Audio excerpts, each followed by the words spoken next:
Como siguiente ponente tenemos a Nazli López. Ella es politóloga de la Universidad Nacional de Colombia. Publicó el libro Miradas esquivas a una nación fragmentada en 2006, un ensayo sobre cine y la identidad colombiana. Se graduó de la Escuela Internacional de Cine y TV de San Antonio de los Baños, Cuba, en 2008. En esta ocasión, nos compartirá su ponencia llamada Reflexiones sobre el proceso de realización en la realidad virtual, caso metaverso y entre luces y sombras. A través del proceso de realización de las experiencias en realidad virtual, Metaverso 2017 y Entre luces y sombras 2021. Todo esto se reflexiona sobre el proceso creativo en la realidad virtual y su alcance a la hora de generar experiencia de usuario. Comenzamos. Nazli, bienvenida. Muchísimas gracias, buenas tardes, muy feliz de estar compartiendo este espacio con ustedes y de justamente poder compartir mi experiencia en este tema que para algunos es muy novedoso, para otros ya hay algo de experiencia, pero en el que siempre tenemos algo para aprender. Y justamente ese aprendizaje viene del quehacer, ¿no? Del ensayo y el error y de todo eso que por el camino vamos descubriendo cuando nos enfrentamos a este tipo de narrativas. Entonces, es por eso que les quería hablar justamente de estas dos experiencias que he tenido la oportunidad de realizar y cuáles son los aprendizajes que ha habido en el camino.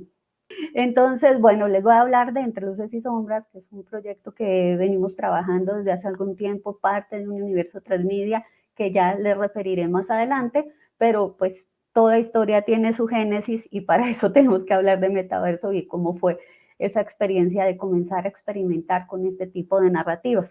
Entonces, bueno, corría el año 2017, estaba haciendo el máster en documental creativo de la Universidad Autónoma de Barcelona y ellos tienen por costumbre, además de esas narrativas convencionales, lineales, de la realización de documentales, pues un ejercicio, se dedica netamente a la exploración de las nuevas narrativas, se ha hecho webdoc, se han hecho experiencias que incluyen realidad aumentada y en nuestro año pues hicimos realidad virtual. Para mí como realizadora pues era un tema absolutamente novedoso, ya estamos un poco más familiarizados, pero en ese entonces fue muy difícil entender algunos conceptos que estaban relacionados con ese tipo de narrativa y con la manera que nos obligaba a utilizar unas herramientas de lenguaje audiovisual que hasta ahora pues no teníamos afianzadas o las manejábamos de una manera distinta. Si bien hay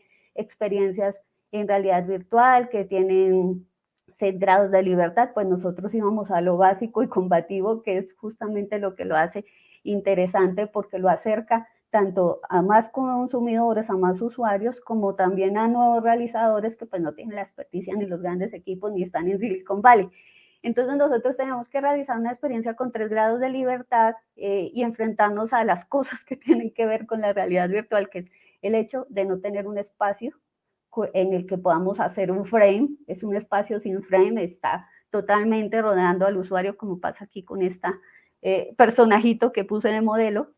Hay una simultaneidad en la narrativa, mientras en las narrativas convencionales tú fragmentas las acciones y vas construyendo así, digamos, cada secuencia. Aquí la cuestión era como que todo sucede en plano secuencia. Hay un único punto de vista narrativo, como les comentaba, justamente por los 3 grados de libertad, o sea, no estamos avanzando, no estamos cambiando ni moviéndonos dentro de ese espacio, sino teniendo una ilusión de movimiento. El plano pues sin cortes, porque pues no se facilita justamente ni la fragmentación de la imagen ni irnos por corte, y pues la dificultad de tener unos movimientos de cámara que hoy en día, por ejemplo, siguen generando molestia en el usuario. Las experiencias a veces tienen que limitarse a hacer cortometrajes porque pues es muy difícil lograr esa adaptación del ojo y del cerebro y pues realmente seguir dándole esa comodidad y ese confort al usuario que tiene pues dentro de las narrativas convencionales. Entonces pues al crear en realidad virtual tenemos que también pensar en eso. Llegar a esto no fue fácil, fue proceso de estrellarse todo el tiempo, de intentar entender qué era lo que queríamos hacer y justamente pues encontrar un tema del que pudiéramos hablar que fuera fácilmente traspolable. Entonces resulta que en Barcelona hay una supercomputadora que, bueno, hay muchas supercomputadoras en el mundo y están todas conectadas y se van actualizando Entonces cada año hay una que es la más guau. Entonces este año era la más guau, la de Barcelona. Y aquí pues se concentran muchos estudios de universidades, grandes pues cúmulos de información, de data, y la supercomputadora los procesa, y esa computadora está dentro de una iglesia. Entonces era una paradoja muy interesante, ¿no? Lo más moderno dentro de la tradicional, la mano del hombre y la mano de Dios juntándose en un solo espacio. Y entonces, bueno, ¿qué hacemos con esa historia, con este espacio tan lindo y tan interesante? Averiguando, encontramos justamente que la computadora, bueno, aparte de predecir el clima y de otros estudios, estaba dedicada al genoma humano. El genoma humano, pues ya todo se descifró, y ahora lo que están haciendo los científicos es cambiar las distintas piecitas para ver qué pasa. Entonces, cuando digamos que esto fue en 2017, no estábamos tan apocalípticos como nos pusimos luego del 2020, pero sí generaba un poco de preocupación. O sea, si se está haciendo una experimentación sobre el genoma y sobre ya en sí lo que es la humanidad misma, en aras de qué, de lograr resistencia, de curar enfermedades, de ver qué pasa con, sabemos cuáles son las lecciones que nos ha dado la historia sobre el mejoramiento de la raza y esos temas, y qué está pasando con la legislación. Y una cosa que descubríamos es que la legislación no está yendo a la par con los descubrimientos que se están haciendo. Hay de algún modo una felicidad y una aceptación de lo que nos trae la ciencia y la tecnología, y a veces sin reparos, y justamente pues a veces no sabemos cuáles son las consecuencias de esos avances y de esa no normatización sobre todos estos temas. Entonces, porque va un poquito más lejos.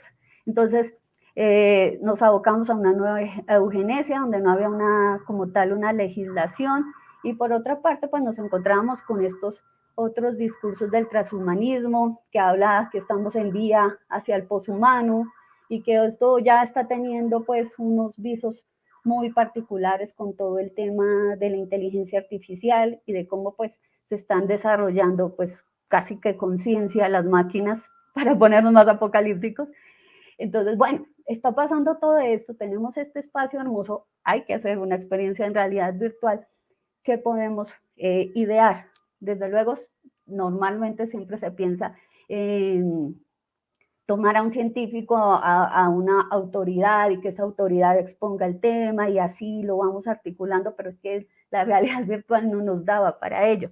Entonces, ideamos una narrativa, un mini relato noveladito, donde se le proponía al usuario un viaje por la interfaz de la supercomputadora Mare Nostrum, y se le proponía una simulación de cuáles podían ser los futuros posibles, dada su intervención, la intervención en el genoma y los deseos de ese usuario frente a su propia modificación genética, ¿no? Pero sin embargo necesitábamos justificar cuál era la excusa para entrar en el relato, y encontramos la simulación como una de ellas, y lo otro era lograr que ese usuario pues entrara en el juego, ¿no? Estamos hablando de narrativas gamificadas, estamos hablando pues de otras maneras de transmitir información hoy en día, gracias a la digitalización y a los nuevos medios, en las que hay una profusión de imágenes y una profusión de informaciones, las que es muy difícil captar un usuario y realmente lograr que se involucre. Entonces, bueno, ¿cuál era el reto? ¿No? Que él fuera el protagonista de la historia. Entonces, ahí nos lleva a definir quién es el usuario. Bueno, el usuario es el que hace el recorrido, y el usuario es el que va a elegir un posible futuro para la humanidad. ¿Quién es Mare Nostrum? Mare Nostrum es la guía, porque ese usuario no puede quedar solito y perdido en la realidad virtual, en ese espacio 360, sin saber hacia dónde mirar. Mare Nostrum lo tiene que guiar, y cuáles son los estímulos y los efectos que nosotros queremos producir. De ahí, pues, aparte pues, como de una estructura donde hacemos una introducción, donde se habla del genoma humano, pues también entrábamos a hablar de los pilares del transhumanismo, que son superinteligencia, superbienestar y superlongevidad. Nosotros pues nos tomamos la libertad de adaptar este super bienestar a la belleza, pues que también está asociado, ¿no? Instagram nos está hablando de todo el momento cómo estar mejores, pero ese estar mejores es estar bellos, delgados, perfectos.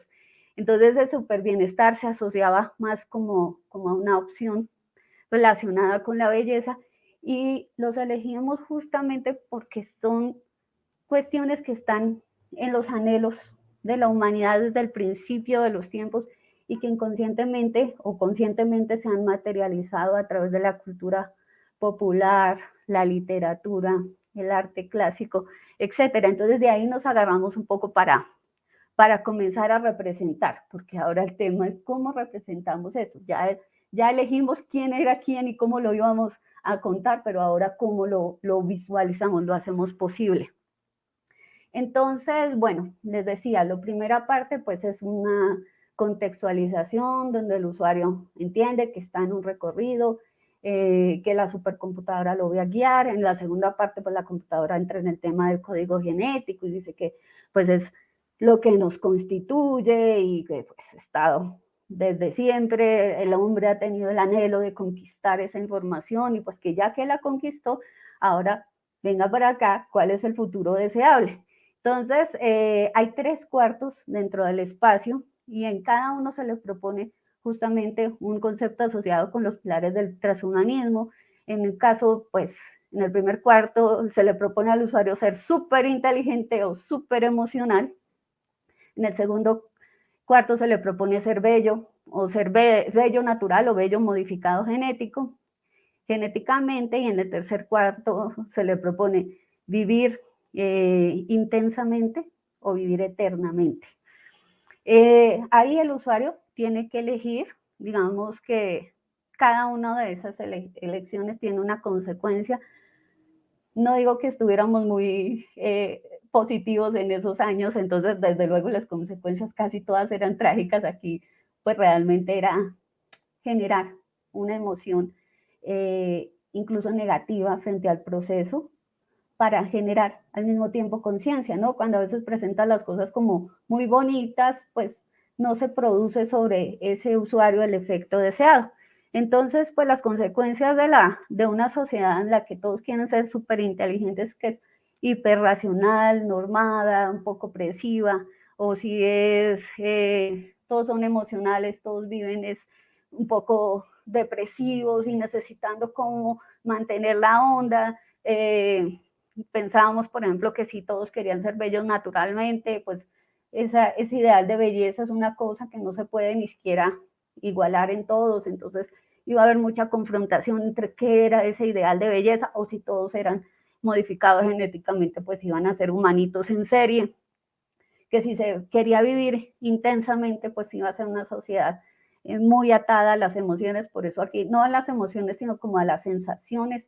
Por eso acá las pildoritas, como representando eso, no es lo que quedó dentro del bebé, sino un poco aquí para explicar cómo es la cosa. Y bueno, si se quiere vivir intensamente, prolongadamente, pues ya la cuestión iba a ser que no va a haber suficientes recursos naturales para todos.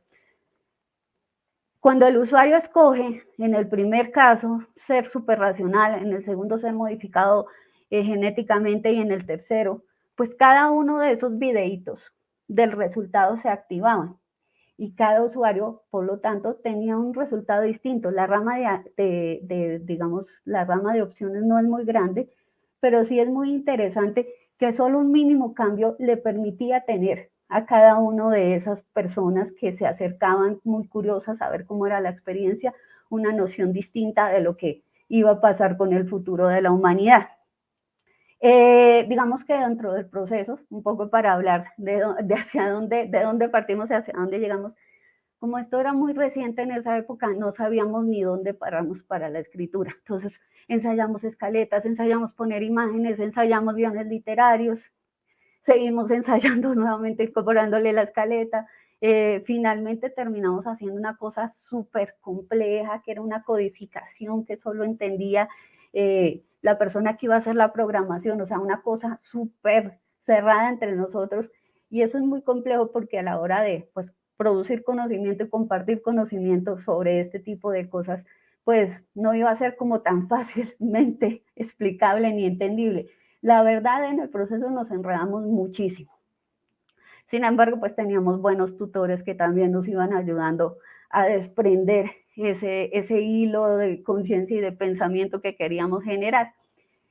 Utilizamos una serie de herramientas que fueron bastante oportunas en ese momento. Primero, pues, video 360, también fotogrametría. Teníamos por buena fortuna y porque los dueños de la supercomputadora tenían el espacio simulado, entonces lo pasamos a una nube de puntos.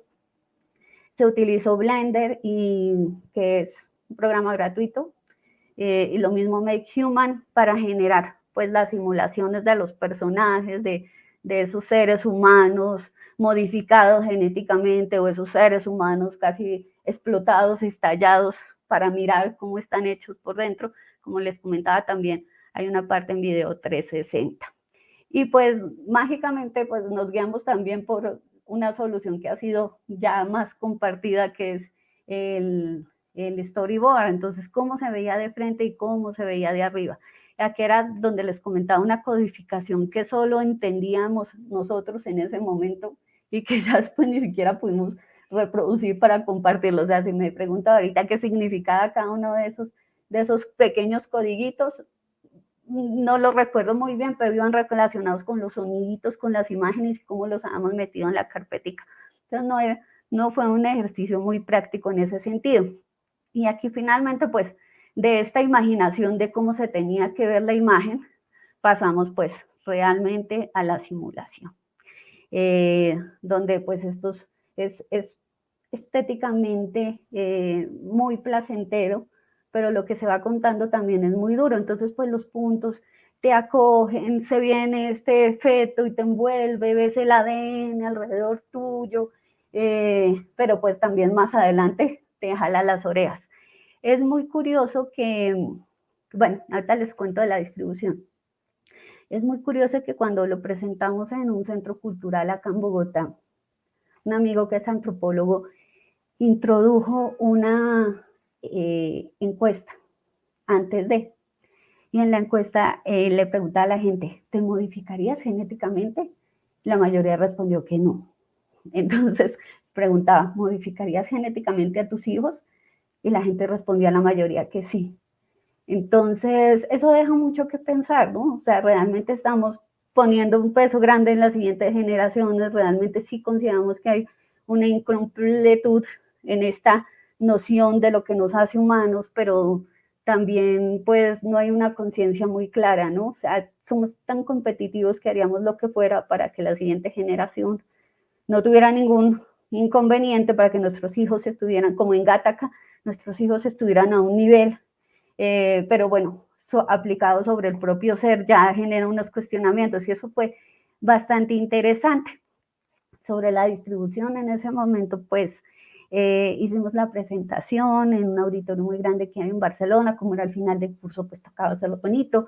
Este auditorio es el Caixa Forum, y entonces pues se le repartieron a los invitados estas gafas de cartón que tenían un código QR que se podía escanear con el teléfono, y pues ahí podían ver la experiencia. Fue muy interesante, sale costoso, pero para ese momento fue algo efectivo, porque digamos lograr una difusión a gran escala dentro de un auditorio pues no era tan sencillo, y creo que esto es algo que se puede replicar, pues, y lo han hecho otras personas, como talleres donde además se realizan las gafas y se crean los contenidos. Entonces pues se genera una familiarización y se queda con ese objeto que es pues de utilidad para ver ese contenido creado.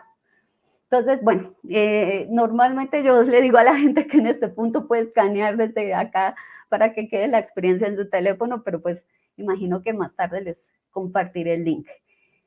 Entonces, bueno, después de eso y de haber cumplido con el compromiso académico, al regreso a Colombia, tuve la fortuna de obtener uno de los premios del Ministerio de Cultura, que incentivan la creación de este tipo de contenidos. Fortuna, porque no en todos los países sucede. Acá hay un interés creciente y eso realmente me ha dado oportunidad pero es complicado, digamos que obtener cierta financiación. Ya se están abriendo más los espacios académicos como este, ya se están dando más los otros espacios que son expositivos, como los festivales, ya nos estamos poniendo de acuerdo con las tecnologías, porque, digamos, esto está desarrollado para cardboard, pero en algunos lugares prefieren otro tipo de dispositivos como Oculus. Bueno, estamos como en ese proceso de ponernos de acuerdo con la mayoría de cosas, pero con unas ya se están presentando algunas soluciones y eso nos está permitiendo tanto darnos a conocer, mostrar lo que estamos haciendo y pues también aprender de otras personas y de sus experiencias. Entonces, bueno, Entre luces y sombras, pues hace parte de un universo transmedia que habla del cine silente colombiano. Este pues es más mi campo de estudio y en ese momento pues parte como una biografía de uno de estos primeros cineastas colombianos que es don Félix Joaquín Rodríguez, que fue una persona muy particular porque él aprendió, fue el único que aprendió la técnica en California, regresa al país, hace una película que afortunadamente es la única del periodo silente que se mantiene completa en su montaje original, pero pues también don Félix tiene un final trágico, él pone fin a sus días a la edad de 34 años, poco después de haber llegado al sonido y sin haber rodado una segunda película que se llamaría Con el nombre de Isabel en los labios. La película Alma Provinciana, como les decía, es muy valiosa en la medida en que la estamos viendo como la vieron los colombianos de los años 20, en su montaje original, con corte del director. Además logra preservarse porque lo que le pasó al cine silente latinoamericano fue una tragedia de arriba abajo, o sea, por todo el continente. La mayoría de películas se pierden, ay, siguen apareciendo pedacitos, muchas no se pueden ni siquiera restaurar y nuestra alma provinciana está completa. Entonces, yo me siento muy orgullosa de esa película. Entonces, bueno, él es el realizador y para contar esta historia, que es una historia de gueto, de los cineastas, de los que son aficionados a esos temas, no de la mayoría de gente, pues se genera este proyecto que cuenta con una serie web, con una experiencia en realidad virtual que al principio iba a ser solo de un capítulo y ahora es una serie, con un cómic en realidad aumentada, la experiencia de realidad virtual aprovechando el hecho de que es el usuario el que toma, digamos, el primer lugar en el relato, cuando se convierte en parte de la historia, pues es sobre el cineasta, es una historia contada en primera persona desde la perspectiva y los ojos del propio cineasta. El cómic si cuenta la historia de la película, entonces sería la secuela. ¿Qué pasa con la película a lo largo de 50 años de ir de, me imagino, sótano, altillo, ¿sí? Para que hoy día podamos verla? Y pues un punto de acceso que está en las redes a este universo transmedia.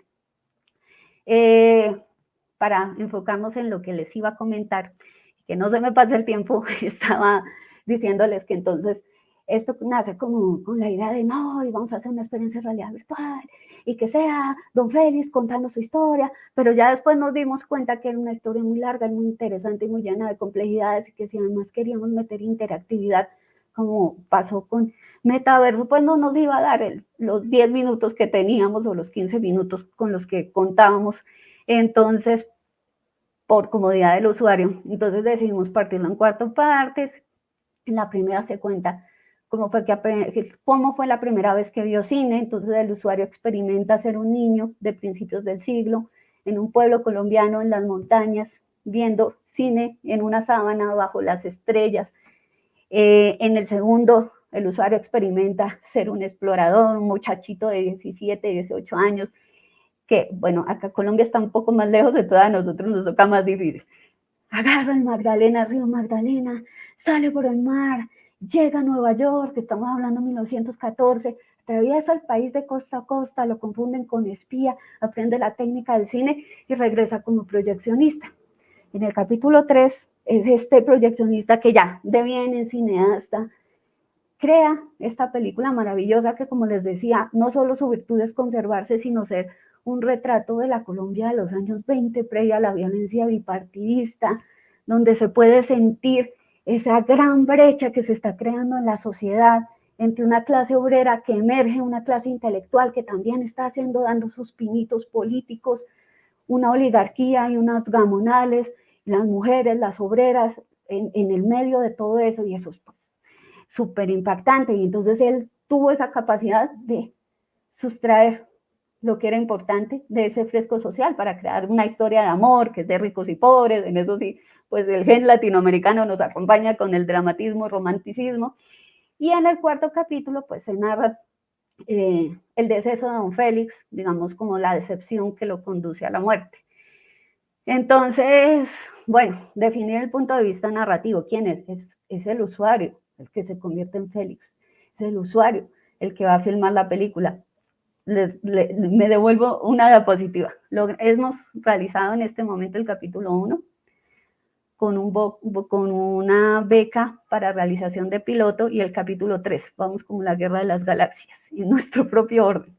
Entonces, el capítulo 3, listo. Entonces aquí, listo. Entonces, ¿quién es el usuario? Pues es el que está filmando la película. No es tan subjetiva, es un protagónico.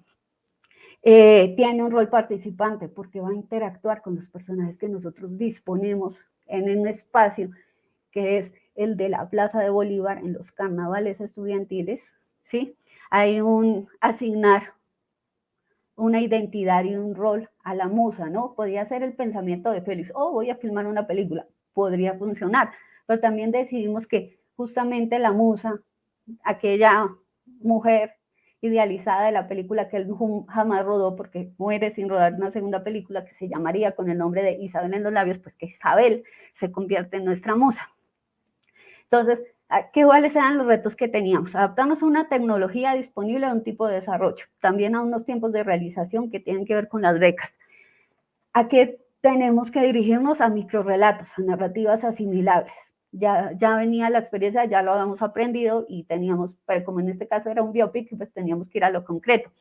Tenemos que construir un espacio desde el usuario, ¿sí? Y no hacia el usuario, porque en metaverso todo se nos venía encima, el ADN, los animalitos, los hombrecitos, nos rodeaban las cosas. Aquí, pues, y casi todo el movimiento siempre se producía hacia el usuario, ¿no? Aquí el usuario está totalmente estático y el espacio también. Entonces, ¿cómo construimos ese espacio? Y eso fue un tema que, pues, nos generó dificultad. Y cómo generar esa autoridad desplazada de un autor que va indicando hacia dónde tiene que dirigirse su mirada y su atención el usuario. Esto también fue súper importante en Metaverso. Sucede mucho con el video 360, que no tiene interactividad, entonces a veces no sabes muy bien hacia dónde mirar, que lo importante se pierde. Siempre me referiría a un video que se hizo con Greenpeace y que era sobre un oso polar y cómo se derretían el hielo de los polos. Y era impresionante porque, pues, si uno estaba mirando el barco no veía al oso, y el oso era importante verlo porque era lo más majestuoso y estaba en el clímax del video, pero no había nada que te indicara que vieras para dónde estaba el oso. Entonces mucha gente salía de la experiencia y decía, ay, hicieron el oso, y otros decían, no, jamás pasó el oso por mi mente ni por mis ojos. Entonces, bueno, cómo dirigir a ese usuario para que dirija la mirada hacia donde tiene que ir. Generamos pues una cantidad de personajitos, unos escenarios. Al principio pues intentamos hacer un storyboard para no enredarnos como en Metaverso con Tilt Brush, pero no funcionó mucho. Había un mapa de ubicación de los personajes, pero nosotros seguíamos pensando un poco linealmente, entonces realmente el resultado fue un amontonamiento de la gente. Una necesidad de generar y dibujar, ilustrar personajitos. Y lo que teníamos era un poco que pensar como un diorama. No sé, en Colombia es muy popular en la Navidad armar el pesebre, ¿no? Y entonces vas a estar poniendo las figuritas y arriba está la casita y así vas como generando esa microescena. Esto es lo que, esas escenas, ¿no? Ahora nosotros lo hacíamos igual en la realidad virtual, ubicando los personajitos, aprovechando el paralaje, porque son ilustraciones y animaciones hechas en 2D para generar la noción de profundidad. Pero llegar de aquí a aquí nos costó, y nos costó mucho trabajo de ilustración, y realmente a veces parecen cosas tontas, pero sí, tienes que generar y crear el espacio desde el usuario, rellenando los huequitos, no como si fuera la realidad. Y eso pues nos trajo un resultado que es más o menos este en el prototipo. Entonces ahí está La noche estrellada, desde luego, en la realidad virtual se ve más bello, la noche estrellada, la sábana donde se proyecta la película, el punto de vista de este niño que se maravilla por primera vez con el invento de las luces y las sombras. Entonces, aparte de lo de del problema de la espacialidad, teníamos otro muy mío, que era el de cómo se estaba generando la interactividad. Entonces era como, si el usuario escucha pólvora, seguramente voltea a mirar hacia atrás. Si el usuario escucha un perro ladrando, seguramente va a mirar al perro. Si el usuario realmente no se entendía nada, todo estaba pasando en simultáneo, todo está pasando al tiempo y realmente el usuario tiene un foco de atención que es limitado. Entonces, ordenar la narrativa un poco y desplegarla en el espacio. Aprendizaje. Saber qué va a pasar primero, saber qué va a pasar segundo e ir buscando esos puntos y organizándolos ese entorno pues de su usuario para pues distribuir esa narrativa. Aquí yo ya había simplificado esos códigos extraños que habíamos visto en Metaverso, en que les dije que ya yo ni me acuerdo ni los logro entender, pero de todas maneras, digamos que muy rápido superamos este modo de organización de trabajo y nos fuimos a cosas más sencillas en Excel y muchas veces al uno a uno y la palabra para explicarnos. No me da el tiempo de mostrarles el playthrough, pero pues es en pos de mostrarles la siguiente parte de la experiencia, que ya es el capítulo 3, donde más o menos ya lo entendimos todo y logramos hacer muchas mejores cosas. Entonces, el capítulo 3, como les había comentado, sucede en el momento en el que ya él es maduro y se convierte en cineasta.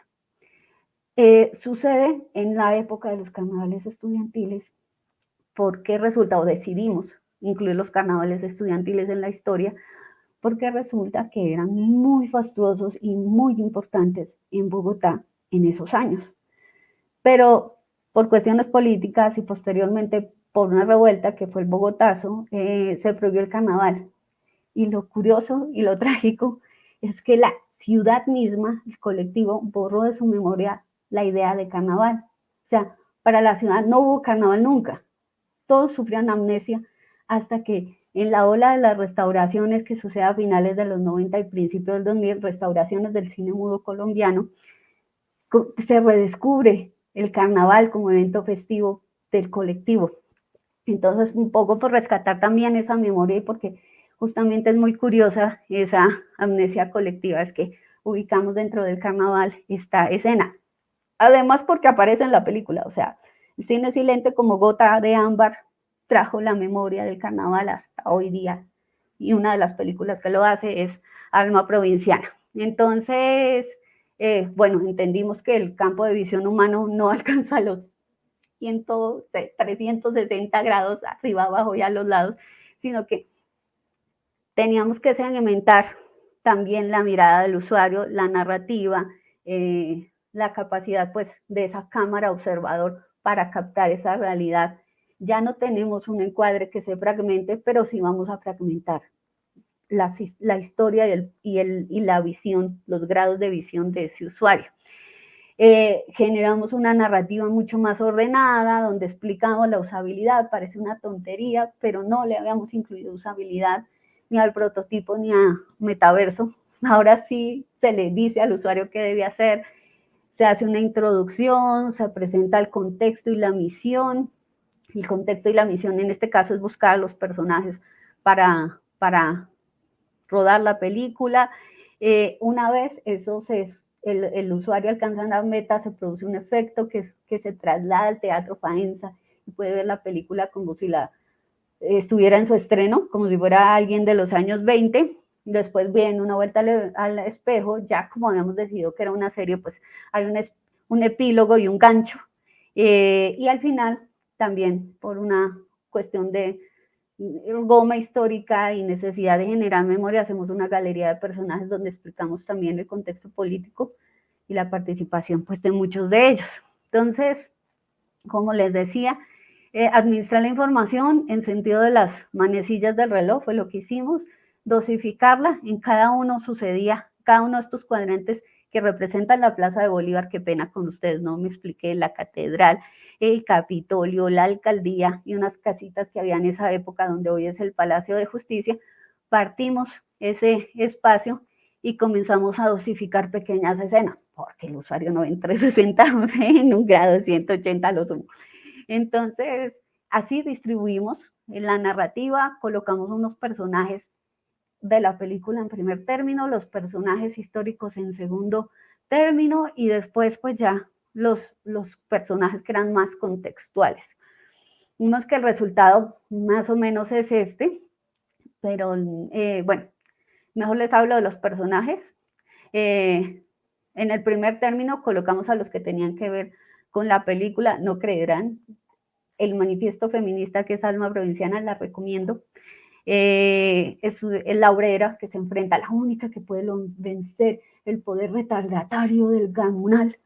Está el gamonal en primer término, también debe ubicarse los estudiantes, pues que están en el carnaval, están contentos, pero que también fueron una clase intelectual que de algún modo le puso paro a ciertas situaciones que estaban sucediendo históricamente en ese momento y que justamente gracias al movimiento estudiantil es que cae el gobierno de Miguel Abadía Méndez en el 30 y la hegemonía conservadora, y pues los campesinos, ¿no? Que están despojados de la tierra y sufriendo ese proceso complejo de adaptación a la ciudad y de convertirse en obreros, ¿no? Dentro de las industrias.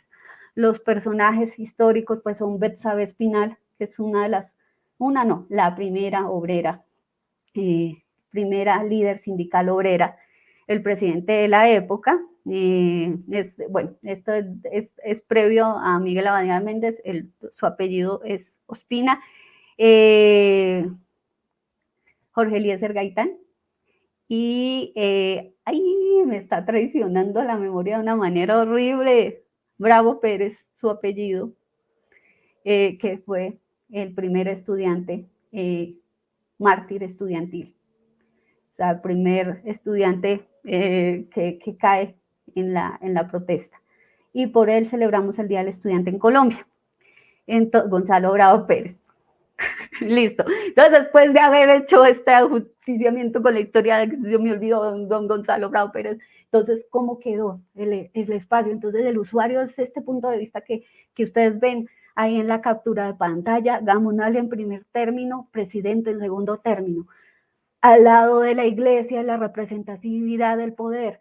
Del lado de la ley, los estudiantes, que ellos están paraditos al final más adelante, y la protesta, los otros estudiantes protestando del lado del Capitolio, del lado de donde hoy es la alcaldía, que en esta época era un centro comercial, más o menos, está la obrera y el líder, el Jorge Eliezer Gaitán, que fue uno de los líderes más importantes de ese periodo. Digamos que nuestro gran pesar es que Gaitán muere en el 48, se arma una revuelta civil, y era la esperanza de esa generación. Este era el líder de esa generación, tuvo, digamos, la fortuna de compartir ese espacio histórico con don Félix. Y aquí pues están los obreros y los personajes de los carnavales estudiantiles, un poquito más giraditos aparece el campesino. Entonces, ¿qué hace el usuario? Isabel le dice al usuario, busca a los personajes, y el usuario comienza a mirar, y por point and click o por el mando del óculo se le mueve acá este muñequito, se le mueve acá este muñequito, y enseguida cuando mira al gamonal y se le mueve, aparece Isabel y le dice, este es el gamonal y este es el conflicto del gamonal y fílmelo. Y una cámara que está abajo del usuario que comienza a activar, entonces lo filmó. Y lo mismo pasa con los estudiantes hasta que los ubica. Acá la protesta se activan estos estudiantes que están un poquito borrachos. Don Gaitán hace sus arengas, la obrera está ahí con sus zapatos, y cada uno se va activando, digamos, con la mirada del usuario y propiciando que a la voz e incentivo de Isabel. Entonces, bueno, esto ya les había comentado quiénes eran. Atrás pues están los personajes contextuales, los indígenas, los campesinos, los estudiantes del carnaval, otros figurantes. El espacio, digamos, está en el cuarto término, primer término, primer y segundo término, los personajes que nos interesaban, el tercero, el espacio. Y pues hicimos un ejercicio pues interesante de reconstruir, por ejemplo, el Teatro Faenza, que fue uno de los primeros palacios de cine dentro del motor de programación. Pues más o menos se ve así, ¿no? Se ve como esos escenarios chiquiticos que se armaban con las figuritas de las cajas de galletas, más o menos así. pero pues dentro del espacio sí hay una ilusión muy interesante de profundidad. Se emplea pues la técnica de paralaje, había que saber dónde poner las cosas. Por ejemplo, acá las cúpulas de la iglesia quedaban volando, acá ya quedan mejor ubicadas. El piso también son microfragmentos pues como ilustrados, y los personajes que, como les comentaba, están ilustrados y animados en 2D. Y bueno, ya después de que el usuario encuentra a todos sus personajes, se dirige al Teatro Faenza y mira un fragmento real de la película que nos fue cedido el permiso por la Fundación Patrimonio Fílmico Colombiano, y es lindo, es emocionante, y esto lo hicimos, lo estrenamos como lo estábamos desarrollando más bien en la época de la cuarentena, donde no podíamos ir al cine, y daba una ilusión tiernita, una nostalgia de decir, bueno, sí, estoy rodeado de gente viendo una película, cosas que uno se pone a pensar. La vista de atrás del teatro, que pues también está generada, los personajes se dibujaron, son planos, se van rellenando los huequitos. Aquí el gatecito de la luz del proyector se activa, la puertica por donde sale la luz del proyector, se escucha un pianito a uno de los lados, un pianito viejo, y bueno, y finalmente, pues la galería, ya después de esto aparece la galería, que es donde hablamos justamente de cuál era la situación social y política de Colombia en esa época.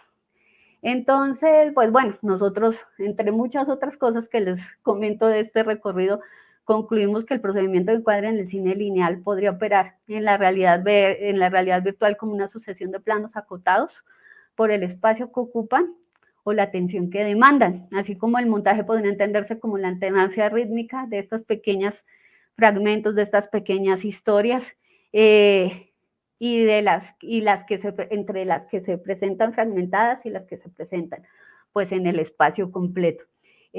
Bueno, me habían comentado que la exposición debía durar más o menos este tiempo para que hubiera oportunidad de preguntas.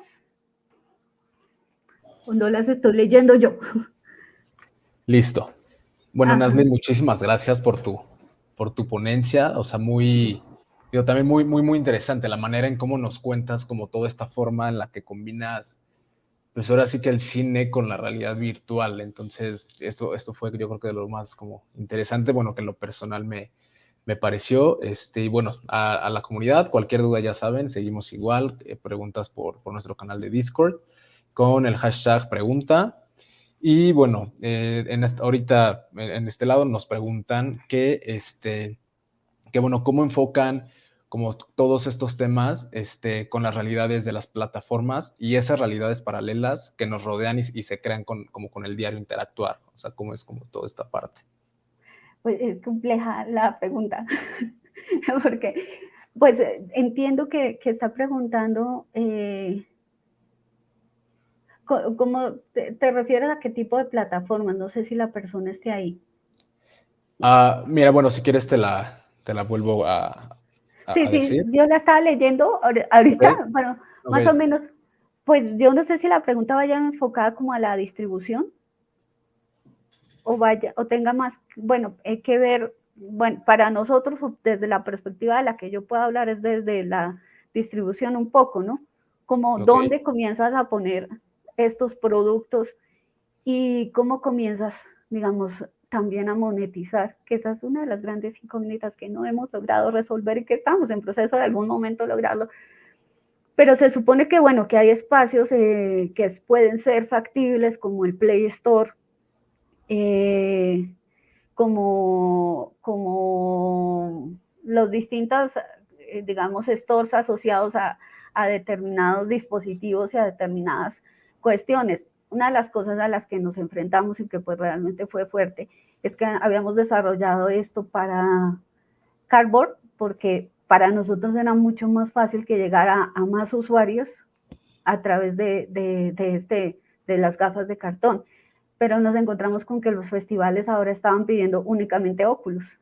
Entonces tuvimos que hacer un desarrollo, o sea, adaptar el desarrollo para Oculus, pues que, digamos, genera un costo adicional para nosotros, pero lo otro es que tampoco todo el mundo tiene unas Oculus.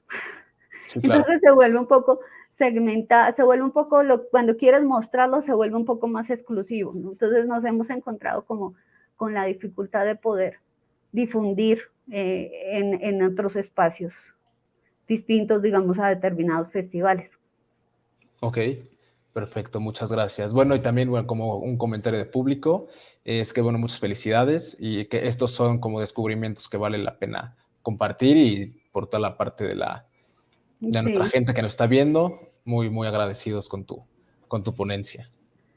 muchísimas gracias. Muchísimas gracias. No sé, pues, si quieran ver un fragmentito o hay algo. Si pudieras compartirnos un fragmento estaría bien, igual comentarte si pudieras compartirnos tus redes sociales. Sí, Y también dónde podríamos como encontrar todo, o sea, toda esta parte del contenido que nos acabas de hablar. pues nosotros, no sé si ya se está viendo, nosotros pues realmente no hemos Sí, podido ya. como tal, digamos en general, estamos queriendo lograr un buen corpus de todas estas extensiones que estamos haciendo, tener, digamos, por lo menos la serie en realidad virtual para poder presentarla completa. Digamos, lo que hicimos fue con el 360 hacer una difusión en festivales, donde pues ha sido chévere porque uno se da cuenta que una historia que parece local sí tiene una repercusión un poquito más allá de las fronteras y de lo conocido. Pero de todas maneras, todavía no tenemos como lanzado todos los contenidos, ¿no? Estamos todavía en producción y hemos sido un poco más cautos en esa parte de lanzar hacia afuera. Tenemos un Instagram que se llama Entre Luces y Sombras BR. Y pues bueno, yo estoy como Nazli López Díaz en Facebook por ahora. Digamos que esta es la primera parte, pues lo voy a pasar rápido y sin sonido. Como les explicaba, aquí está la cosa de la usabilidad, la parte de la usabilidad. Suena tontísimo, pero de ahí en adelante es que comienza esa interacción con el usuario y ese ejercicio de hacer partícipe al otro, ¿no? Eh, Aquí pues ya comienza, aquí se le explica que puede mirar en todas las direcciones, suena obvio, pero la gente a veces cuando lo usa por primera vez no lo hace, que el cursor va a cambiar cuando toque a los personajes, que pues ahorita menciona, ¿no? Que es la voz de Isabel la que va a guiar por el recorrido, que el usuario pueda como desde esas partes darle inicio, ¿no? En eso era muy autoritario metaverso arrancado y si no podía poner las gafas ahí puede llorar, vuelva a abrir la aplicación y a activarla. Esto era lo que les comentaba, ¿no? Como el contexto, buscamos como esa identificación del usuario al mirarse en el espejo y pues Isabel le está diciendo, ¿no? Tú eres Félix Joaquín Rodríguez, eras un pionero del cine, esa es tu misión de la vida y estás a punto de rodar tu primera película.